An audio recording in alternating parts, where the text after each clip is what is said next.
Hi, this is Linda, and I'm doing my lesson 24 that I promised that would be about passive voice. Talking in American English, lesson 24, passive voice. Passive voice is very common in English, and in passive voice, we reverse the direction of the action of the verb. It's reversed. So look at these sentences as an example. This is the normal way. The frog will eat. That's future. The frog eats. That's anytime. Now, if I say the frogs, then I could go to eat, which is also anytime. But an it gets an S on the verb. So that's anytime. The frog is eating right now. The frog ate, a specific past. In a story, the frog was eating, took that to the past. Or our fifth form, somewhere in the past, the frog has eaten. Now, if I make them in passive voice, the frog is not going to eat in these sentences. The frog will be eaten. What ate the frog? I don't know, but the frog did not eat. The frog is eaten. Not the frog is eating, like here, but the frog is eaten. Something happened to the frog. This is third form. This is fifth form. Fifth form goes back to the subject. Third form keeps going this direction. Something out here got eaten. But here, the frog got eaten because passive voice sends it back. Passive voice uses some form of the to be verb, and here are the forms. Let me get it where I can see it too. Am or are, that's first form. Is second form. Being third form. Was or were fourth form. Been fifth form. To be is the only one that has two words here and two words here. That's just strange, but it does. Okay. So when I add that in, it's not over here, but it's over here, then it becomes passive. So I was right here. The frog is being eaten. The frog was eaten. The frog was eaten. Change the frog was eating to the frog was eaten. Here the frog has a full tummy. Here the frog is gone. The frog was eaten. The frog has eaten, general past. The frog has been eaten. The frog is the one that got eaten. Something ate the frog. Here are some more examples with the two objects in here. A frog was eating a bug. That's the normal way. Frog eats bug. A snake ate a frog. Snake eats frog. But in the passive voice, we move the thing that got eaten to the front. It becomes more important. We put it first. A bug was eaten by a frog. Look at the difference. Was eating is going that direction. That's the third form. Was eaten goes backwards. Was eaten. A bug was eaten by a frog. A frog was eaten by a snake. Here, a snake ate the frog. Now our attention is on the frog. A frog was eaten. Eaten goes back to the frog, and this is what made that happen. The frog was eaten by a snake. And to explain it a little more fully, normally the subject acts on the direct object, and the action they take is the verb, such as Roy threw the ball. Now I'm going to say the same thing, but my attention is on the ball. The ball was thrown by Ray. Here's the regular way. Rita is reading a book. Now, with the book more important, the book is being read by Rita. Now, read and read look the same, but they're pronounced differently. Read is in the present. Read is in the past. Either one of the past is read, like the color red. So the book is being read by Rita. In both sentences, this one, Ray is the one who's doing the throwing. Ray is doing the throwing. Rita is doing the reading. Rita is doing the reading. It happens to the ball or the book. Passive voice puts the original subject at the end and makes the direct object the new subject.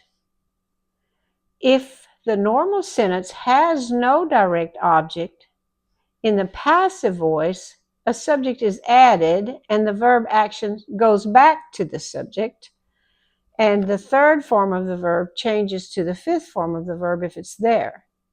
The news is disturbing. That's the third form of a verb, disturb. I don't even have to tell you. The news is disturbing. Someone is disturbed. It's the people, but I didn't put it in the sentence. But here, news is disturbing. Who did the news disturb? It disturbed people. So now if I'm going to reverse it, I'm going to put the people first. The people are, now I use the fifth form. Now regular verb ends in ed in fifth form and fourth form, but this is the fifth form. Are disturbed by the news. So here I had third form, still going that direction. Are disturbed, fifth form goes backwards. The people are the ones being disturbed, and the news is doing it. The news did it here, and the news did it here. It happened to the people here, and it happened to the people here also. A few more examples.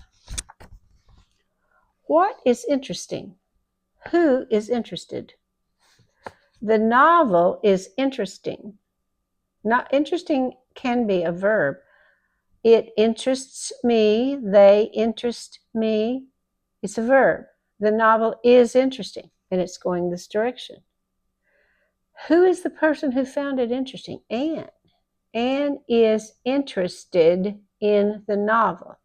Now, in this sentence, Anne may be a boring, dull person. I'm not saying Anne is interesting.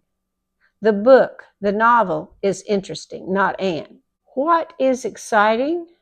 Who is excited? The movie is exciting. So exciting.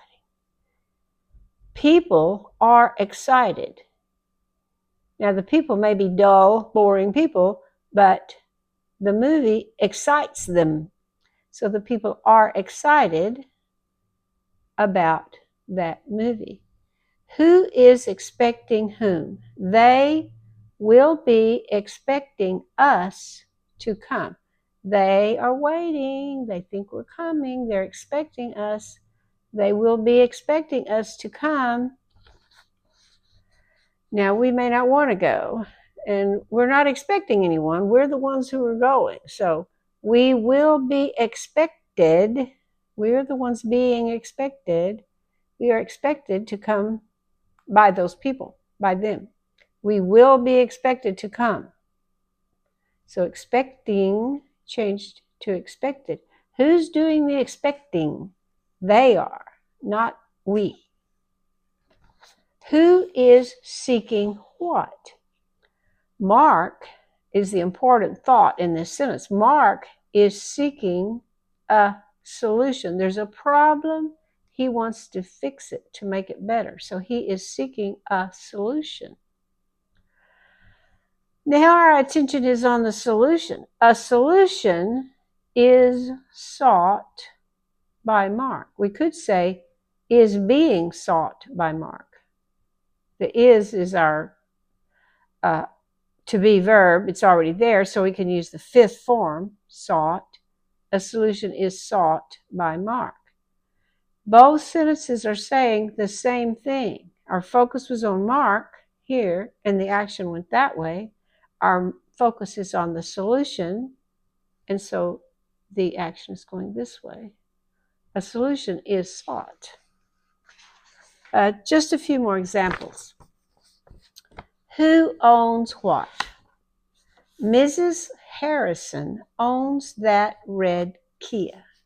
Now our focus is on Mrs. Harrison, and she is doing the owning. It's her, she is doing the action. She owns the car.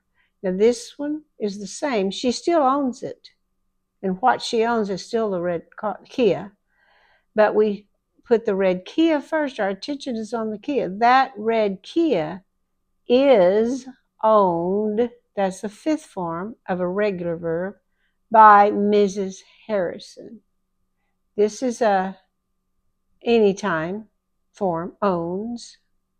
This is a passive because we're using the fifth form with an is. Who made what? Mr. Powell made important decisions at work today. Now, the same thing is happening in this sentence, but our attention is on the important decisions. Important decisions were made. This is the fifth form. This is just a past, fourth form. This is a fifth form. You can't tell the difference for this word. But that's were, form of to be, made this one go backwards because it's a fifth form after it. I could say were making, and it wouldn't do that. But it's not making. So it's made, it goes backwards. Were made by Mr. Powell today. Who will photograph what? In both sentences, Terry is the photographer. In both sentences, the birds are getting their pictures made with the camera. Terry will photograph exotic birds at the zoo. Exotic means very unusual to me. I'm not used to them, and maybe they're very foreign and colorful, and they're exotic.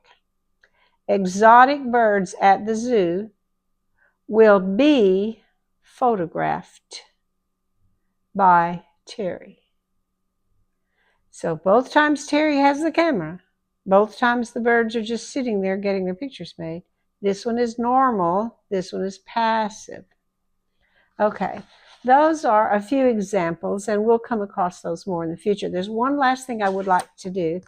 Sometime in the future, I will be making more videos that are in a setting, which means in a location, and then build vocabulary, idioms, and other things around that location.